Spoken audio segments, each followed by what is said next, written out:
I do not fear death. I had been dead for billions and billions of years before I was born, and had not suffered the slightest inconvenience from it. Where were you before you were born? I think it is reasonable to assume that the state before you were born is the same state as after you die.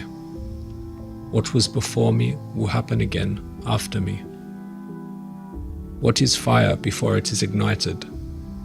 Fire, once ignited, relies on the elements of heat, fuel, and oxygen to keep itself alight. Once the source of that fuel is gone, the fire ceases to be.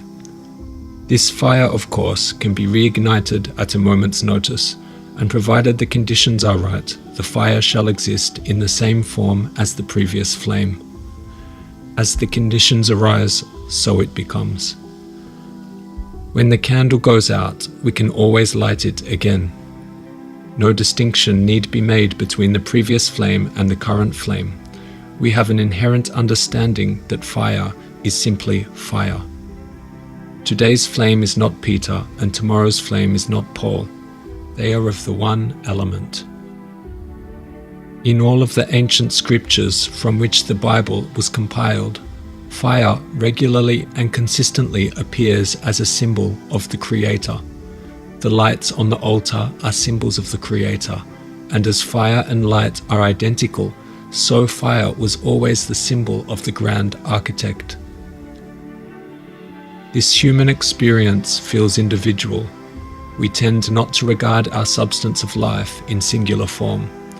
A distinction is made from one human life to the next, based on the outer shell.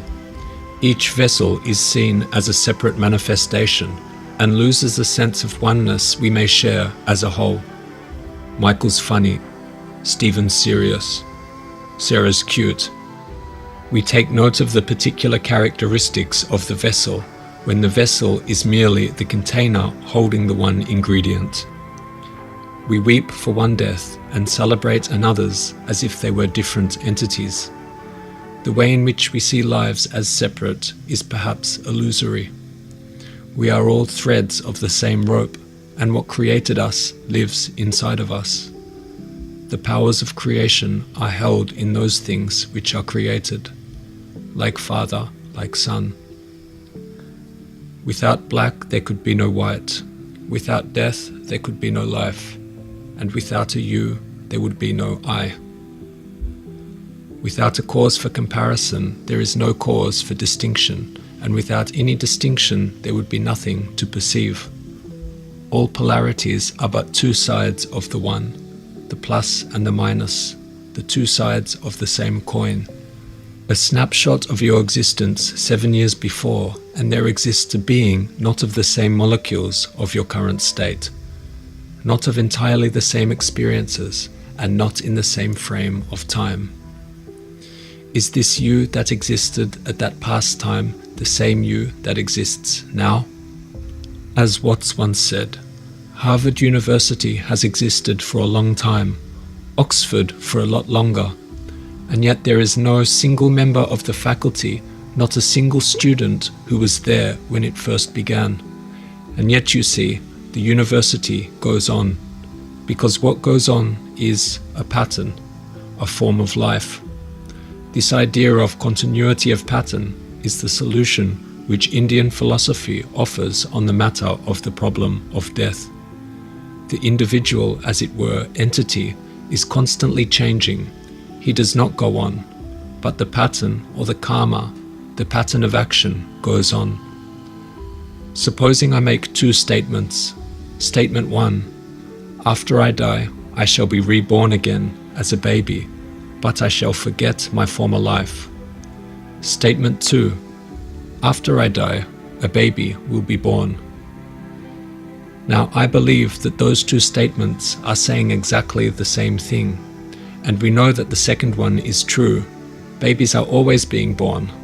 Conscious beings of all kinds are constantly coming into existence after others die. But why would I think that the two statements are really the same statement? Because after all, if you die and your memory comes to an end, and you forget who you were, being reborn again is exactly the equivalent of somebody else being born, because we have no consciousness of our continuity unless we have memory. If the memory goes, then we might just as well be somebody else. But it seems to me that the fascinating thing about this is that although a particular set of memories vanish, death is not the end of consciousness. We see ourselves as individuals, as that is how we appear to be, as spirited beings, each carrying out our own individual consciousness that is separate from the next. But also singular objects, when magnified close enough, become vast empty spaces, dotted with sparsely placed individual atoms, appearing not to be a part of a whole at all, but as a system of separate entities interacting. How would you see your whole body from the perspective of one of your cells? Is your cell its own individual entity, independent of who you are? Or is it essentially you, inseparable from the body? Your cells are dying all the time. New cells are being created. Yet you live on. Your consciousness remains intact. You are aware that your consciousness cannot be destroyed by the death of a single cell. And at the same time, are you not aware that your individual consciousness is perhaps only a fraction of the overall consciousness of life, the overall consciousness of you? Much like the cells in your body, the humans in this world are going through a constant process of birth and death. And although we may experience this loss on an individual level, essentially the overall human consciousness continues. Why do we see our body from the perspective of one, and not from the billions of cells that form it, yet at the same time see our human existence from the perspective of one person, and not the perspective of all humanity? This in itself seems to be a kind of polarity we are positioned in.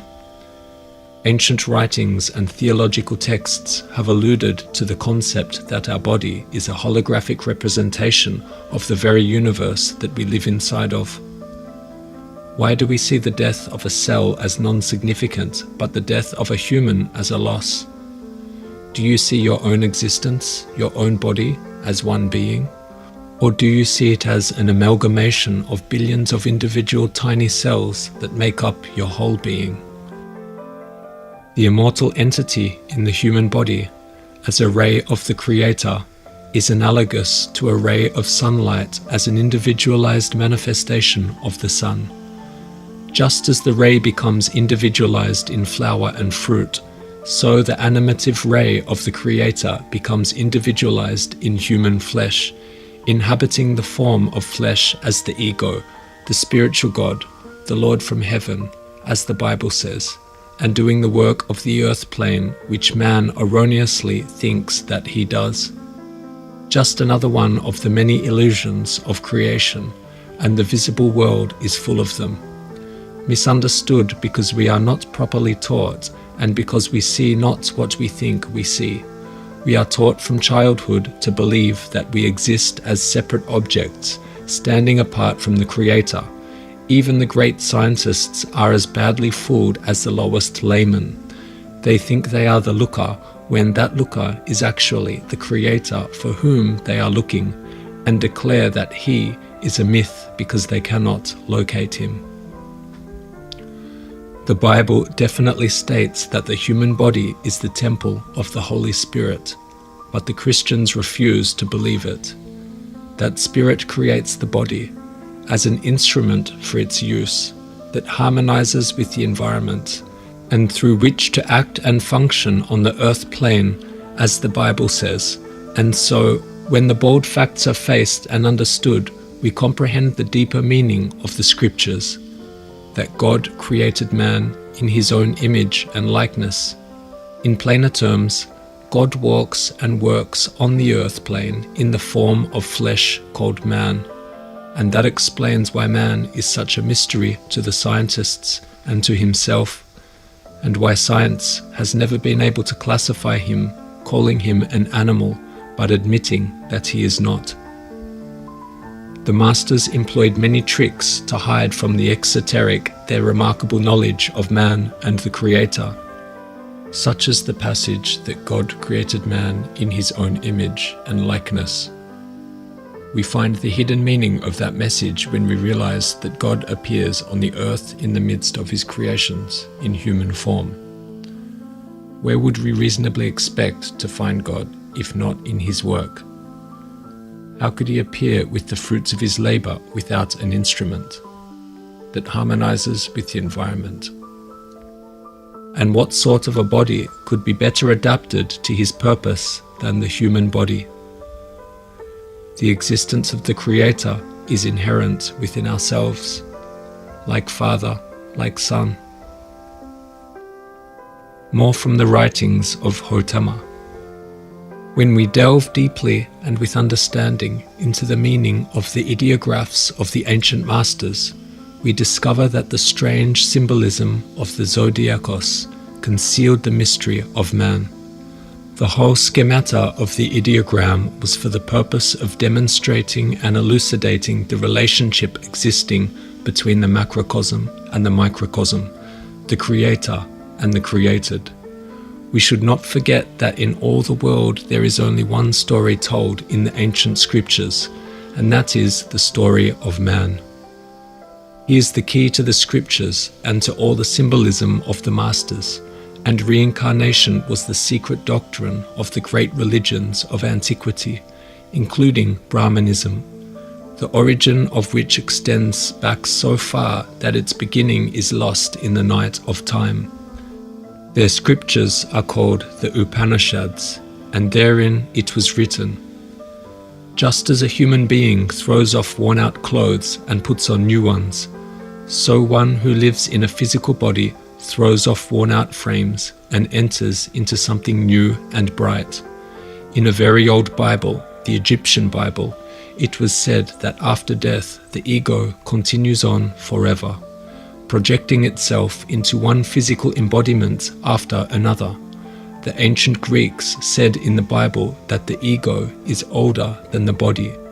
The creative cycle, which incarnates in many bodies, dresses and undresses as a garment of contact with the surface world, accumulating all life knowledge gained by experiences on all the surface bodies it has occupied. In fact, the heavenly nature of the relationship between the heavenly bodies and the earth in each epoch of incarnation was not only the point of ancient philosophy, but the very core of all the meaning of scripture. When the ancient philosophy of reincarnation was revived in the Western world, the general public embraced it enthusiastically because the doctrine was natural and logical. And now that belief is so widespread that science's late discoveries have shattered its own crude materialism and evolutionary theory. Before you were born, you were not here.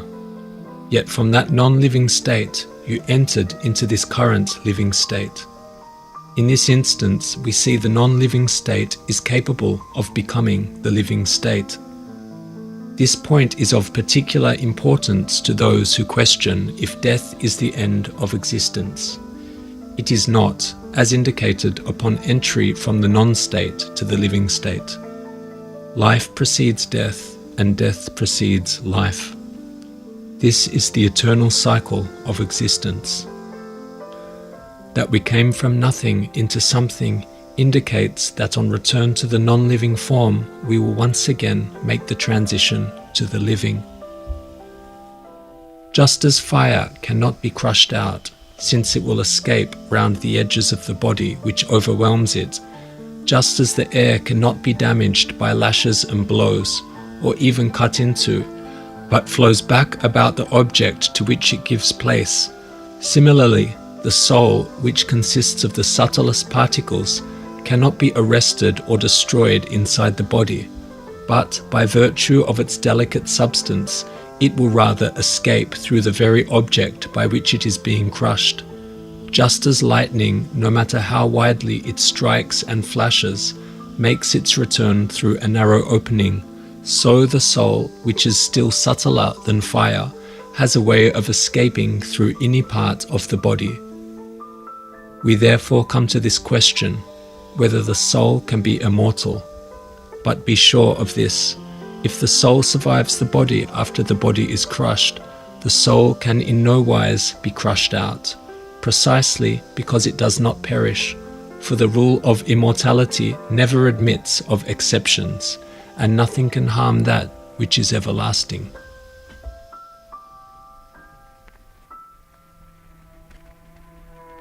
As expressed in a lecture by Watts, we are like the waves breaking on the ocean.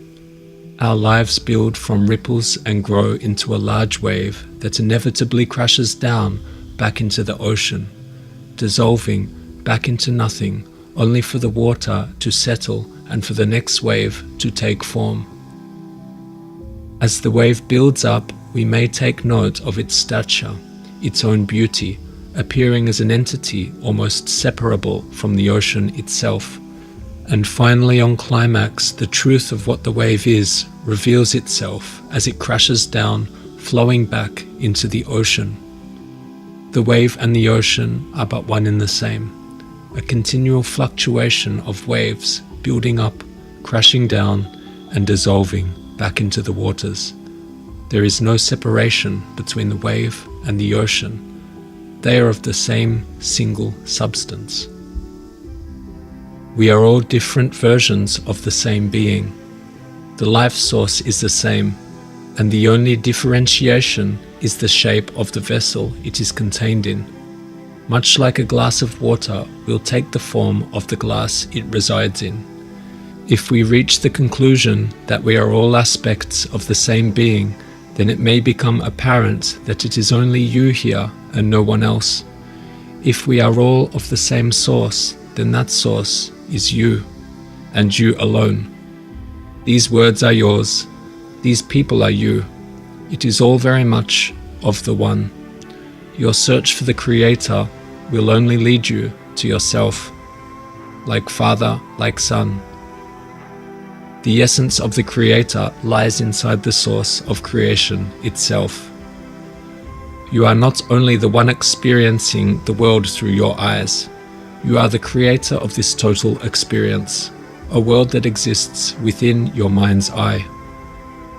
A story or movie is a tool that allows us to see more clearly the universal patterns of truths of human nature and existence.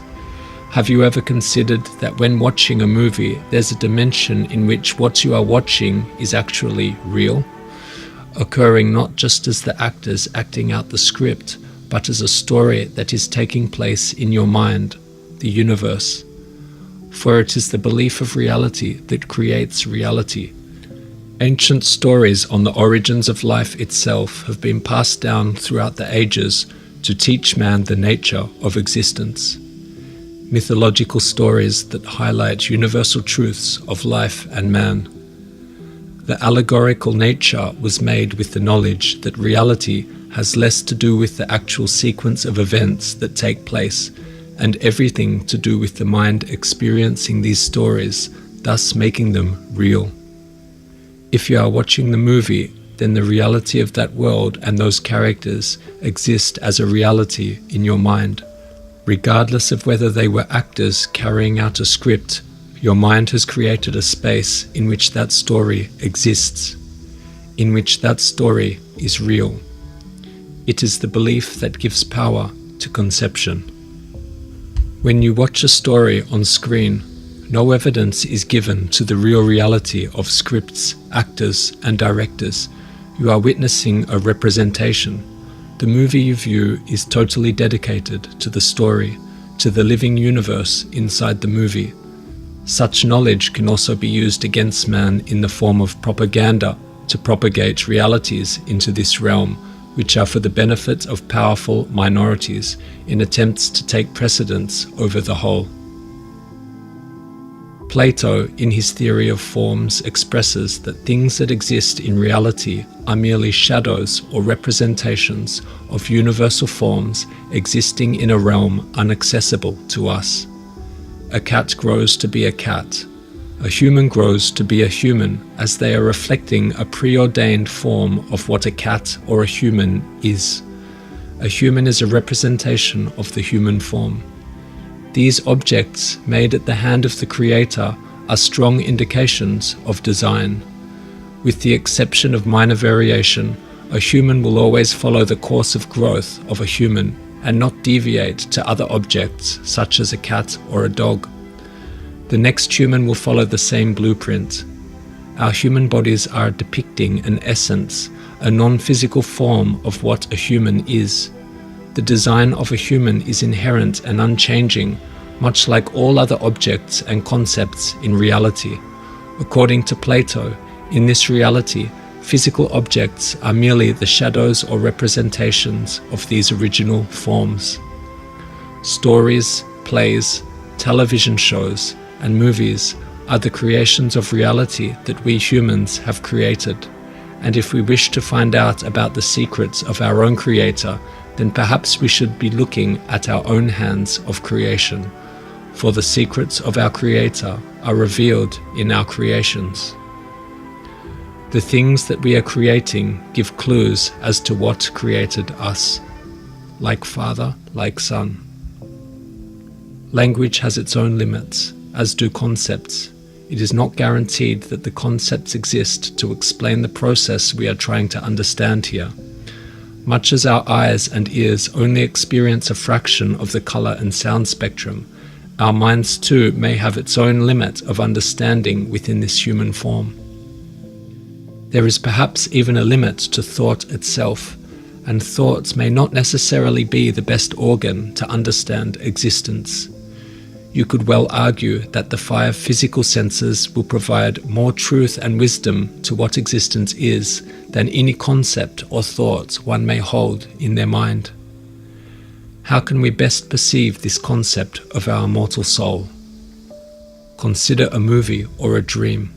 It is a story within your own story, just as your current life is a smaller story within a bigger story.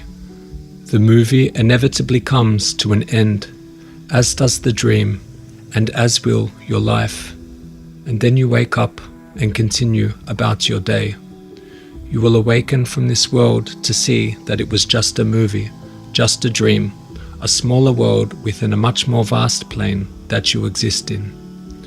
Written in 1935, we can no more fittingly close than by presenting side by side 2 significant texts, one from Old Egypt's Bible, the Book of the Dead, and the other from the Christian book found in Revelation. I ask you to note a strange succession in both passages of the idea of a first life followed by death, and that again by life restored. The Book of the Dead has this vivid declaration from the lips of the manes, the soul in the body. He hath given me the beautiful Amenta, through which the living pass from death to life. Now let us place beside this the stirring verse from the Apocalypse. I am he that liveth and was dead, and behold, I am alive for evermore. Life, death, and life again. Here are 2 ancient graphs outlining our descent from a former place of life to a death, in order to win life still more abundant. And let us read now with a new intelligence the ecstatic words of St. Paul as they ring out to us from that climatic chapter of the Christian faith, 15 of I Corinthians. So when this corruptible shall have put on incorruption, and this mortal shall have put on immortality, then shall be brought to pass the saying that is written, Death is swallowed up in victory. O death, where is thy sting? O grave, where is thy victory? For the basis of all wisdom in life is this ray of truth that was darkened under a cloud of human ignorance in the direful 3rd century, and is only now discerned again in the full power of its shining. It is the knowledge that man is a soul, Latin sol, the sun, of ineffable and indestructible light, a portion of the one glowing reality in the universe, but implanted as a seed of divinity for a cycle of growth in the dark underworld of death in the animal kingdom, No single sentence is more trenchant for human enlightenment than that statement of Heraclitus. Man is a portion of cosmic fire buried in a body of water and earth. The soul in man has entered the kingdom of mortality, that it may live again and live forever. The eternal aspects of patterns are ever present in our existence. The fractal patterns in nature, such as the Lichtenberg figure or the Koch snowflake. The cycle of birth and death, the constant flow of water, the eternal quality of fire, the continuous patterns on an animal's coat, such as a leopard's spots, the patterns of a flower, even patterns of behavior. As the saying goes, history repeats itself. We will find no start point and no end point to all of these repeating elements. In this way, there is no start point and end point to your own existence. It always was and will always be. You are the looker from the Creator, and that which looks has always looked, will always look, the eye of the Creator. You, the looker, are of the eternal substance, not operating as finite entities but as continual waves. The world gives us more than sufficient evidence of what we are. It shows us the continual nature of our own existence. That death is not the end, but a process in the cycle. We are the force of electricity in the light globe, and the destruction of the light globe does not end the existence of the electricity. This universe of form is a universe of integration, disintegration, and reintegration. All form integrates through that contractive, gravitative state of motion, which has the apparent power of attracting particles in motion into closer proximity to each other, disintegrates through that expansive, repulsive, radiative state, which has the apparent power of separating particles in motion, and reintegrates through a union of both forces by a regenerative impact in inertia. The cosmic cycle proves life is eternal. Man dies not. Death is the word used to indicate the change. Under the law of the cosmic cycle, invisible vapor becomes visible ice, and ice returns to vapor. There is no end.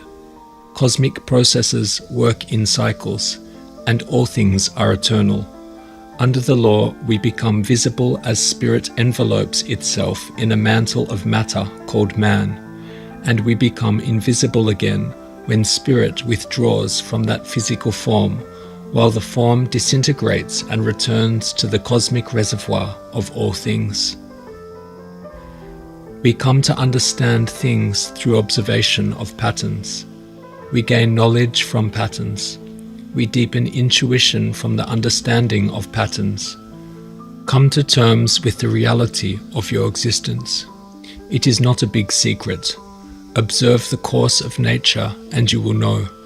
Everything that ever existed and will ever exist is inside of you.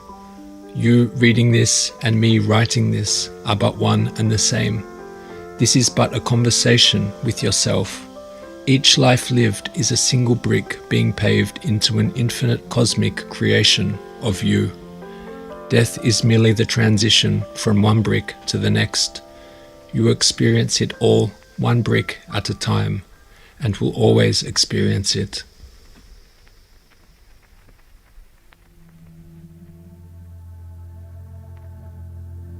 When the time comes, let it come. Embrace life with open arms, and in death do the same.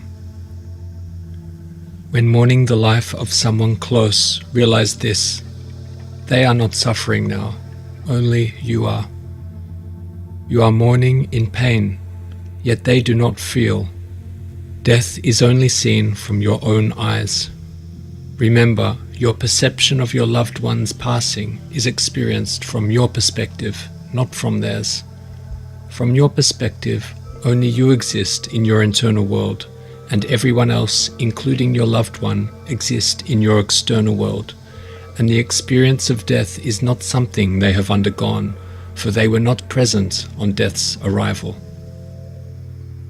As Epicurus said, death does not concern us, because as long as we exist, death is not here, and when it does come, we no longer exist. Instead of using their death to mourn your loss, use their death to celebrate their life. They did many wonderful things with their time, and your fond memories are testament to that. Enjoy what great memories you have of them and everything you have learned from them. Perhaps it is natural to mourn after a loved one departs, and this too is a part of nature, but a measured response would be wisely considered. Remember that being too sensitive to unhappiness is also being insensitive to happiness. As Xenophon stated, excess of grief for the dead is madness, for it is an injury to the living, and the dead know it not. Death is a progression, a graduation from life. They have come here to do what they needed to do. Perhaps their departure was earlier than you had anticipated, but their job here is done, and they have returned to the earth. Death is a time to celebrate their life and not get too wrapped up in where they have gone. Don't worry, you shall return there too yourself someday, perhaps even sooner than you might expect. Your loved ones came here to do the work they were supposed to do. Their job has been completed, and they have been released from life's grip. Yet you remain here as your work is not yet finished. You still have more work to carry on. That is why you are here, and that is what you will do. Consider the death of your loved one. So much of their personality, their words, their thoughts, and soul have been deeply imprinted into you, into your very being. You have absorbed a big part of their very existence. Your life keeps a part of them alive within you. And as we all come from the same source, it is accurate to say that a part of them has become you. They are inside of your cells, inside of your being. Their presence is ever present within you. And that is more than enough. You are never alone. The ultimate secret you will find upon death is that all along you were merely having a conversation with yourself. All of these characters are you. The lives of those loved ones and everyone else were you. It was you living those lives all along, perhaps in different time frames and dimensions for you to realize. But it was you all along. They acted exactly how you would have acted, given the circumstances they were in. Nothing is regrettable. Everything went and is going to plan. So let it go and know that things are unfolding perfectly. The ones around you that pass away were meant to pass just as you are one day scheduled to die. Look forward to this day. No need to prolong or induce its date prematurely. It will arrive at the perfect time, as it always does, and as it always will. This is a natural process.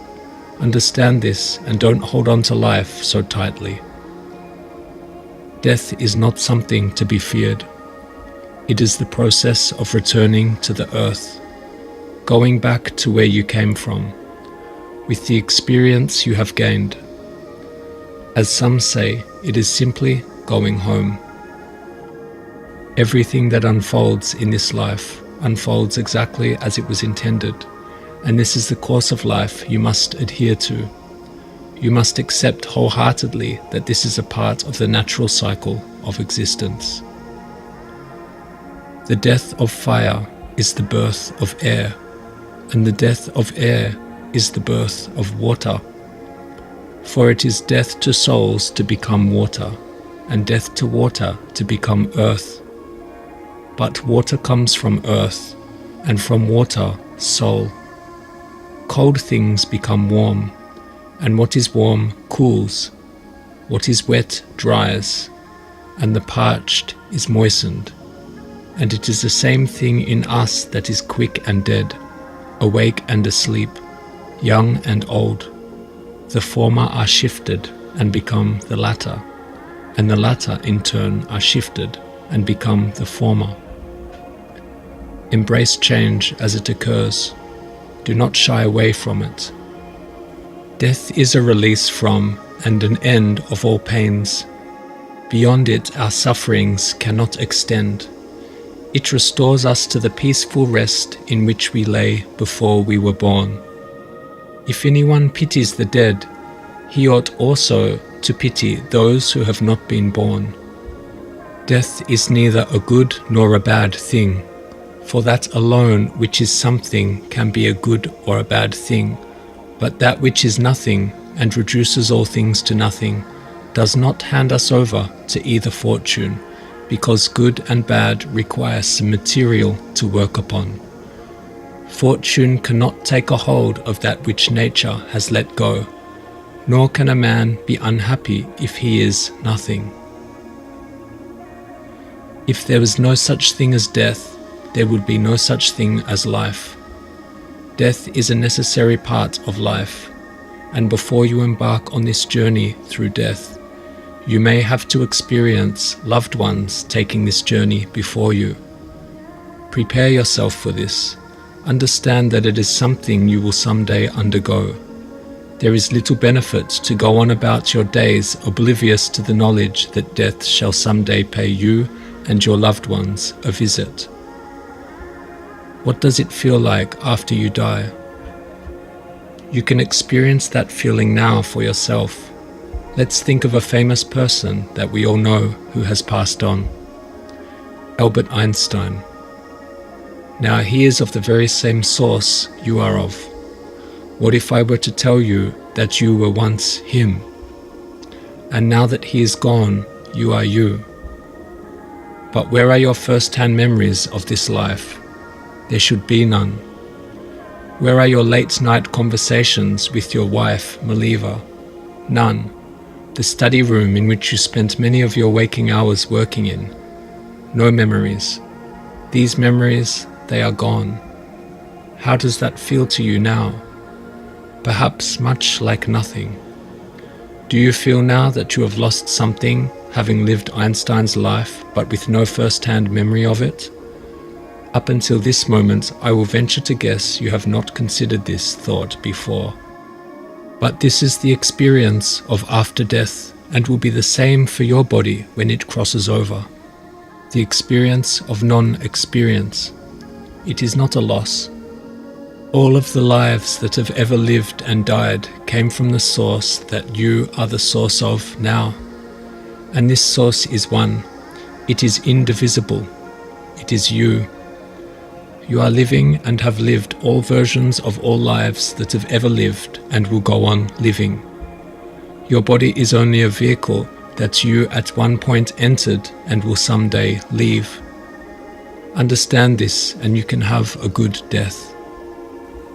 In a letter to Menesius, Epicurus writes, "Accustom yourself to believe that death is nothing to us, for good and evil imply awareness, and death is the privation of all awareness. Therefore, a right understanding that death is nothing to us makes the mortality of life enjoyable, not by adding to life an unlimited time, but by taking away the yearning after immortality. For life has no terror. For those who thoroughly apprehend that there are no terrors for them in ceasing to live.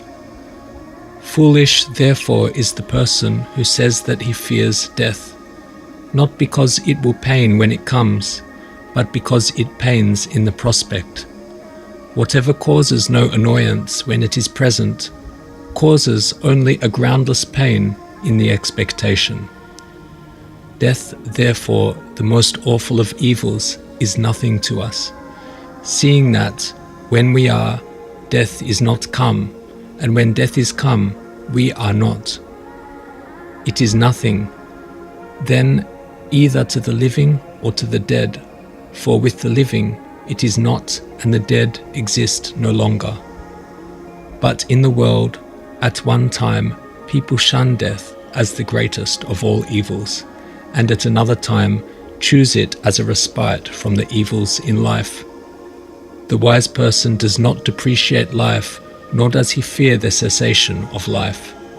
The thought of life is no offense to him, nor is the cessation of life regarded as an evil. And even as people choose of food not merely and simply the larger portion, but the more pleasant, so the wise seek to enjoy the time which is most pleasant, and not merely that which is longest.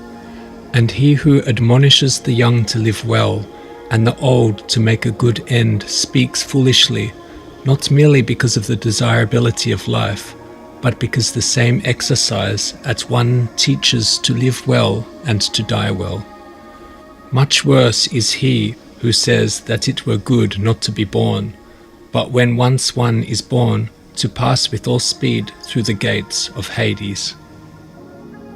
For if he truly believes this, why does he not depart from life? It were easy for him to do so, if once he were firmly convinced. If he speaks only in mockery, his words are foolishness, for those who hear believe him not. The true men of old knew nothing of the love of life or the hatred of death. Entrance into life occasioned them no joy, exit from it awakened no resistance. They did not forget what their beginnings had been, and they did not inquire into what their end would be. For those that are going through the passing of a loved one, none of these words are to tell you not to mourn, not to cry, not to feel sad. If these are the emotions that come to you, then perhaps you need to feel them. But it is precisely at this time that you should see the wider perspective of what life is, and come to terms with death as really just another word for change. And change is the rule of life, that we must live by, that we must come to terms with. It was a condition of life that we accepted upon entry to this world.